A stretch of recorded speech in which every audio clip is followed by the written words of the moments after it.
بسم اللہ الرحمن الرحیم۔ پروفیسر مرید عباس سیال بھکر شمع ہدایت کا پروگرام لے کر آپ کی خدمت میں حاضر ہے۔ السلام علیکم ورحمۃ اللہ وبرکاتہ۔ بسم اللہ الرحمن الرحیم۔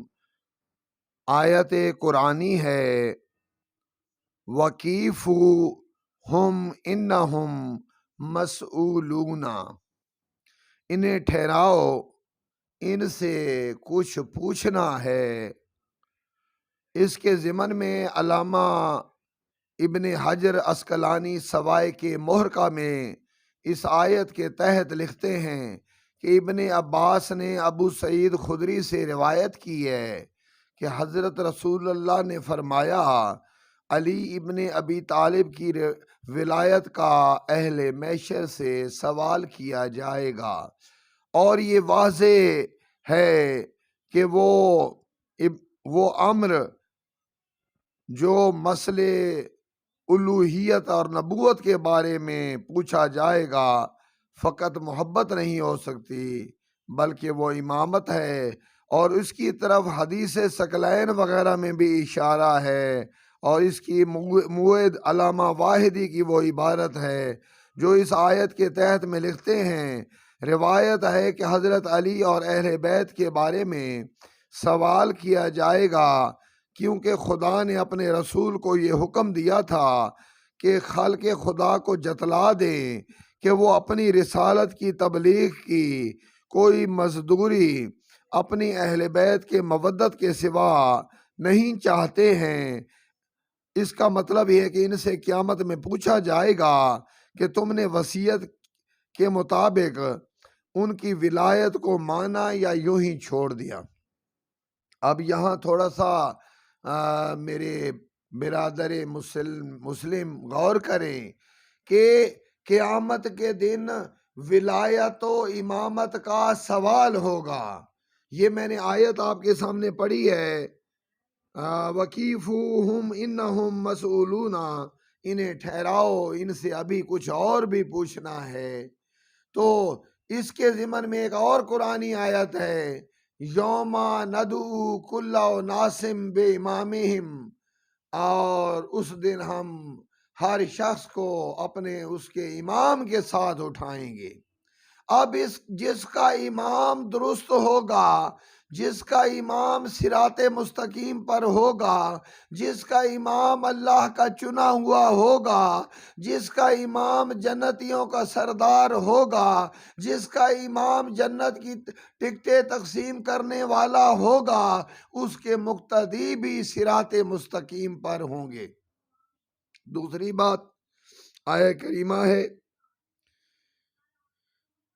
کہ ہم خود گمراہ، آیت کریمہ ہے کہ خدا ہی لوگوں کے مرنے کے وقت ان کی روحیں اپنی طرف کھینچ بلاتا ہے، اور جو لوگ مرے ان کی روحیں، اور جو لوگ نہیں مرے ان کی روحیں ان کی نیند میں۔ تو گویا حالت نیند میں بھی نفس ساتھ چھوڑ جاتا ہے، روح جو ہے وہ جسم سے جیسے نکلی ہوئی ہو۔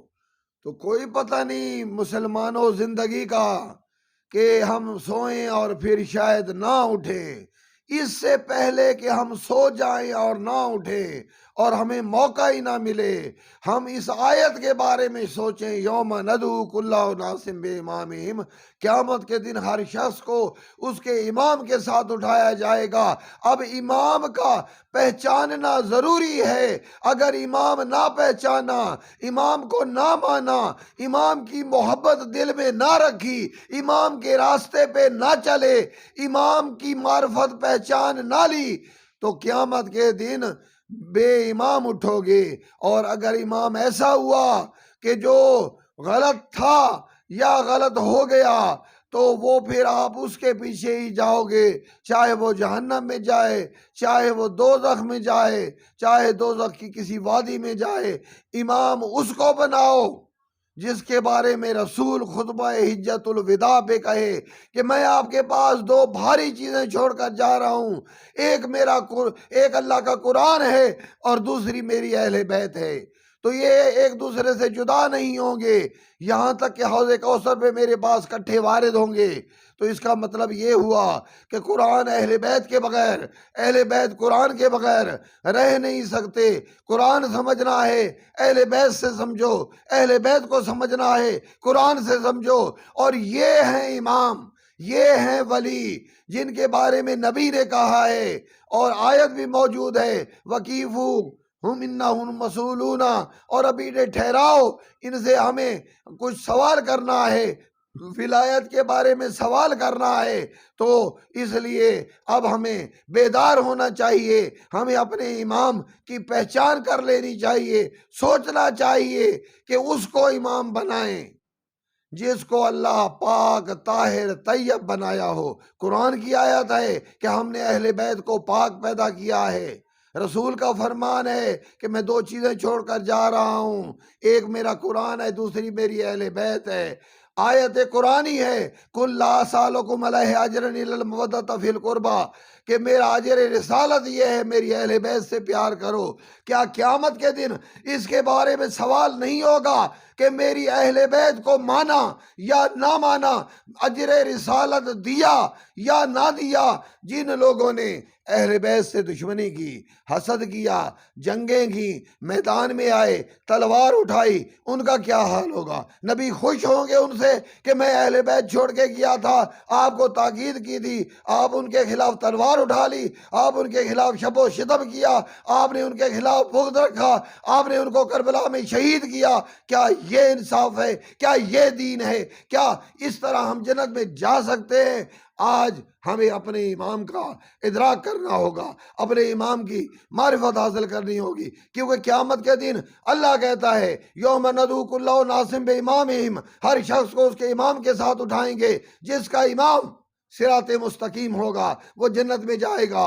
ایک مرتبہ رسول کریم صلی اللہ علیہ وآلہ وسلم خطاب فرما رہے تھے، کسی صحابی نے پوچھا صراط مستقیم کیا ہے؟ ایک دفعہ پوچھا، دو دفعہ پوچھا، یہاں تک کہ 10 دفعہ پوچھا، رسول خاموش رہے۔ اچانک علی علیہ الصلوۃ والسلام تشریف لے آئے، آپ نے حضرت علی کو گلے سے لگا لیا اور کہا کہ یہ ہے صراط مستقیم۔ تو جب اتنی واضح اور روشن دلیلیں موجود ہیں، قرآن کی آیات موجود ہیں، رسول کے فرمان موجود ہیں، اور حضرت علی علیہ الصلوۃ والسلام پر درود پڑھنا نماز میں بھی واجب ہے، تو پھر ایسے ہادی کو ہم کیوں نہ مانیں؟ کیوں نہ اس کے ساتھ معشور ہوں جو ساقی کوثر بھی ہو، جو علی ولی اللہ بھی ہو، یا وصی رسول اللہ بھی ہو، جو اللہ کا خلیفہ بھی ہو، جو نبی کا جانشین بھی ہو؟ میری لاکھ جانیں قربان ہوں مولا علی علیہ الصلوۃ والسلام پر۔ اللہم صلی علی محمد وعلی آل محمد کما صلیت علی ابراہیم وعلی آل ابراہیم انک حمید مجید۔ اللہم بارک علی محمد وعلی آل محمد کما بارکت علی ابراہیم وعلی آل ابراہیم انک حمید مجید۔ دعا ہے کہ اللہ کریم ہمیں محمد و آل محمد کے صراط مستقیم پر چلنے کی توفیق عطا فرما، ان کی محبت عطا فرما، ان کی قیامت کے دن شفاعت عطا فرما۔ وآخر دعوانا ان الحمد للہ رب العالمین۔